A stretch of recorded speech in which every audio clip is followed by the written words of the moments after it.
તો અમદાવાદના ચંડોળા જેવી કાર્યવાહી વડોદરામાં કરવા પણ માંગ ઉઠી છે। વડોદરાના સાંસદ હેમાંગ જોશીએ પોસ્ટ કરી છે।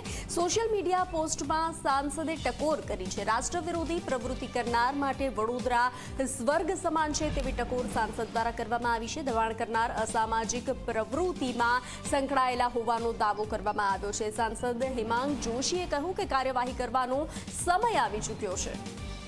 તો વધુ વિગતો સાથે સંવાદદાતા રવિ જોડાઈ ચૂક્યા છે। રવિ, વડોદરામાં પણ ચંડોળા જેવી કાર્યવાહીની માંગ ઉઠી છે, સાંસદે પોસ્ટ કરી છે।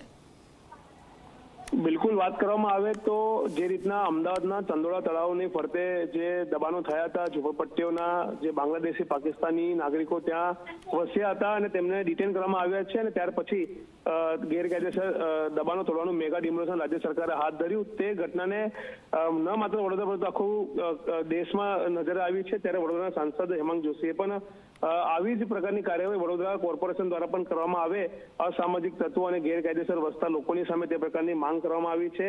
રાષ્ટ્ર વિરોધી પ્રવૃત્તિ કરનારા લોકો વડોદરામાં સ્વર્ગ સમાન છે તે પ્રકારની વાત પણ તેમને પોતાના પોસ્ટમાં કરી છે। સાથે જ તેમને કીધું છે કે દબાણ કરનારા અસામાજિક પ્રવૃત્તિઓમાં સંકળાયેલા હોવાનો પણ તેમને દાવો કર્યો છે। ત્યારે જે રીતના વાત કરવામાં આવે કે ખુદ સાંસદને જ્યારે સોશિયલ મીડિયામાં જ્યારે આ પોસ્ટ કરવાની ફરજ પડતી હોય ત્યારે તમે સમજી શકો છો કે વડોદરા કોર્પોરેશન હોય કે વહીવટી તંત્ર હોય તેવું કેટલું નિષ્ફળ છે કે આ પ્રકારના જે ગેરકાયદેસર દબાણો છે તેમની સામે કાર્યવાહી નથી કરી રહ્યા। કારણ કે વડોદરામાં અનેક સરકારી જમીનો પર ગેરકાયદેસર દબાણો થઈ ચૂક્યા છે। બહારથી આવેલા જે લોકો છે અથવા તો અન્ય દેશથી આવેલા જે લોકો છે તેમને પોતાનું રહેઠાણ બનાવ્યું છે। ત્યારે ચોક્કસથી ચંડોળા જેવી કાર્યવાહી વડોદરામાં પણ થાય તે પ્રકારની માંગણી વડોદરા કોર્પોરેશનના સત્તાધીશો સમક્ષ વડોદરાના સાંસદ દ્વારા કરવામાં આવી છે। જી રવિ, જાણકારી સાથે જોડાવા બદલ આભાર।